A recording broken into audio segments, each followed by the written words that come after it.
பால் கொள்முதல் விலையை தமிழக அரசு உயர்த்த வேண்டும் என தமிழ்நாடு பால் உற்பத்தியாளர்கள் நலசங்கத்தினர் வலியுறுத்தியுள்ளனர். சேலத்தில் நடைபெற்ற அச்சங்கத்தின் மாநில செயற்குழு கூட்டத்தில் ஆவின் பால் கொள்முதல் தர பரிசோதனையில் ISI தர பரிசோதனை முறையை அமல்படுத்த வேண்டும் உள்ளிட்ட 13 தீர்மானங்கள் நிறைவேற்றப்பட்டன. இதனையடுத்து செய்தியாளர்களை சந்தித்த பால் உற்பத்தியாளர்கள் நலசங்கத்தினர் பால் தர பரிசோதனை செய்யப்பட்டு கொள்முதல் செய்யப்படாதது ஏன் என ஸ்டாலின் அரசுக்கு கேள்வி எழுப்பினர். பசும்பால் லிட்டர் ஒன்றுக்கு 45 ரூபாய் கொடுத்திட வேண்டும்.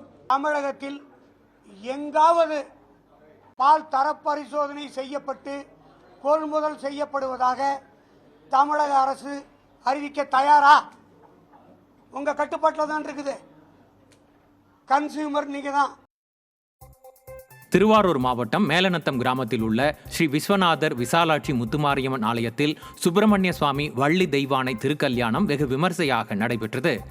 வள்ளி தெய்வானை சமேதமாக சுப்பிரமணிய சுவாமி மணமேடையில் எழுந்தருள பக்தர்களின் சீர்வரிசையோடு சிவாச்சாரியார்கள் ஹோமகுண்டத்தில் பூஜை செய்து மாலை மாற்றும் கல்யாண வைபவம் நடைபெற்றது. திரளான பக்தர்கள் இதில் பங்கேற்று முருகப்பெருமானை மனமுருகி வழிபட்டனர்.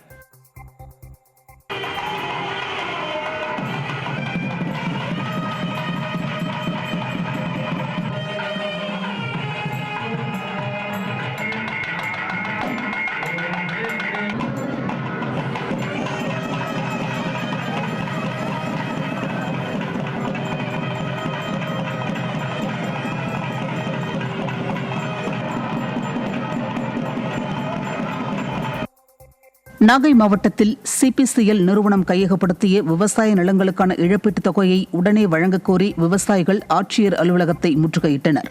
பனங்குடி உள்ளிட்ட 3 கிராமங்களில் எண்ணெய் சுத்திகரிப்பு ஆலை விரிவாக்கத்திற்காக CPCL நிறுவனம் கையகப்படுத்திய நிலங்களுக்கு அரசு இழப்பீடு வழங்கிய போதும் சம்பந்தப்பட்ட நிறுவனம் மறுவாழ்வு மீள் குடியமர்வு தொகையாக தலா 5 லட்சம் ரூபாய் வழங்குவதாக அறிவித்தது. ஆனால் 1.5 வருடங்கள் கடந்தும் இதுவரை தொகை வரவு வைக்கப்படாததை கண்டித்து 3 கிராமங்களைச் சேர்ந்த விவசாயிகள் ஆட்சியர் அலுவலகத்தை முற்றுகையிட்டு மனு அளித்தனர். புதுக்கோட்டை மாவட்டம் திருமயம் அருகே பானாவயல் கிராமத்தில் உள்ள பேருந்து நிழற்குடையின் மேற்கூரை பூச்சி பெயர்ந்து அசம்பாவிதம் ஏற்படும் சூழல் நிலவுகிறது. மழைக்கு ஒதுங்கக்கூட முடியாத அளவிற்கு நிழற்குடை மோசமாக இருப்பதால் பொதுமக்கள் கடும் அவதியடைந்து வருகின்றனர். கும்பகர்ணனை விட கொடிய தூக்கத்தில் இருக்கும் விடிய அரசின் அதிகாரிகள் புதிய நிழற்குடை கட்டித்தர நடவடிக்கை எடுக்க வேண்டும் என பொதுமக்கள் வலியுறுத்தியுள்ளனர். புதுக்கோட்டை மாவட்டம் அறந்தாங்கி அருகே அம்மாப்பட்டினம் கிராமத்தில் 50 ஆண்டுகளாக வசித்து வரும் தங்களை ஆக்கிரமிப்பு என கோரி வீடுகளை காலி செய்ய கோரியதை கண்டித்து இஸ்லாமிய மக்கள் போராட்டத்தில் ஈடுபட்டனர். பலமுறை பட்டா கோரி விண்ணப்பித்தும் அதிகாரிகள் அலட்சியம் காட்டியதாகவும் தற்போது நீதிமன்ற உத்தரவு என கூறி அரசு அதிகாரிகள் தங்கள் வீடுகளை காலி செய்ய கோரி நோட்டீஸ் ஒட்டியதாகவும் அவர்கள் குற்றம் சாட்டினர். இதனை கண்டித்து போராட்டத்தில் ஈடுபட்ட இஸ்லாமியர்கள் சிறுபான்மையின மக்களின் பாதுகாவலர் என கூறும் விடியா முதல்வர் தங்களை வஞ்சிப்பதாக வேதனை தெரிவித்தனர். 50 வருடத்துக்கு முன்பாக அறியாமையில் இருந்தவர்கள், புறம்போக்கில் வீடு கட்டக்கூடாது என்ற சட்ட விதிகள் எங்களுக்கு தெரியாதவர்கள். அதன் அடிப்படையில் நாங்கள் வீடு கட்டி அமைதியாக வாழ்ந்து கொண்டிருக்கின்றோம். அந்த உயர்நீதிமன்ற தீர்ப்பை நிறைவேற்றும் விதமாக இப்பொழுது அதிகாரிகள் எங்களை காலி பண்ண சொல்லி அந்த 32 வீடு, இன்னொரு சர்வே நம்பரில் 7 வீடு, இவங்களையும் காலி பண்ண சொல்லி அந்த பள்ளிவாசலையும் இடிக்கிறதுக்கான உத்தரவை பிறப்பித்திருக்காங்க. அதை நாங்கள் ஊர் ஜமாத்தை அனைத்து பேரும் இதை வன்மையாக கண்டித்து எதிர்க்கின்றோம். ராமநாதபுரம் மாவட்டம் பசும்பொன்னில் முத்துராமலிங்க தேவர் குரு பூஜை விழா யாகசாலை பூஜையுடன் தொடங்கியது. வரும் 30ஆம் தேதி முத்துராமலிங்க தேவரின் 63வது குரு பூஜை மற்றும் 118வது ஜெயந்தி விழா கொண்டாடப்பட உள்ள நிலையில் அவரது நினைவிடத்தில் யாகசாலை பூஜை நடைபெற்றது. பிள்ளையார்பட்டி பிச்சை குருக்கள் ஏற்பாட்டில் சங்கர் குருக்கள் தலைமையில் நடைபெற்ற பூஜையில் தேவர் நினைவாலய பொறுப்பாளர் காந்தி மீனாள் நடராஜன், முன்னாள் மத்திய அமைச்சர் பொன் ராதாகிருஷ்ணன், முன்னாள் MLA சரவணன் ஆகியோர் கலந்து கொண்டனர். புதுச்சேரியின் காரைக்கால் மாவட்டத்தில் உள்ள நெடுங்காடு விவசாயிகள் அத்தியாவசிய இடுபொருள் தட்டுப்பாட்டை குறைப்பது உள்ளிட்ட கோரிக்கைகளை வலியுறுத்தி சாலை மறியலில் ஈடுபட்டனர். நெடுங்காடு ரவுண்டானா அருகே விவசாயிகள் சங்கத்தினர் 100க்கும் மேற்பட்டோர் சாலை மறியல் போராட்டத்தில் ஈடுபட்டனர். இதனால் கும்பகோணம் காரைக்கால் சாலையில் சுமார் 1 மணி நேரம் போக்குவரத்து பாதிக்கப்பட்டது. திருவண்ணாமலை 5வது வார்டு பகுதியில் வார்டு சபை கூட்டத்திற்காக ஏராளமான பெண்கள் பல மணி நேரம் காத்திருந்தும் அதிகாரிகள் வராததால் ஏமாற்றம் அடைந்தனர். தங்கள் வார்டுகளின் பிரச்சினை குறித்து பேசவிருந்ததாகவும் ஆனால் அதிகாரிகள் யாரும் வராததால் கடும் மன உளைச்சலுக்கு ஆளானதாகவும் குற்றம் சாட்டினர். மேலும் இப்பகுதியில் கழிவுநீர் சாலையில் ஓடுவது குறித்து பலமுறை மனு அளித்தும் விடிய அரசின் மாநகராட்சி மற்றும் மாவட்ட நிர்வாகம் நடவடிக்கை எடுக்காததால் நோய் தொற்றுக்கு ஆளாவதாகவும் மக்கள் புகார் கூறினர். எங்கள் தெருவில் பார்த்தீங்கன்னா பல வருஷமாக அந்த கால்வாய் பிரச்சனை வந்து ரொம்ப அதிகமாக இருந்துகிட்டே இருக்கு. தண்ணி போகிறதுக்கு வழி இல்லாமல் அடப்பு இருக்கிறதுனால இன்னைக்கு 5வது வார்டு சபா கூட்டம் நடந்துட்டு இருக்கு. இதுக்கு ஒரு அதிகாரியுமே வரல.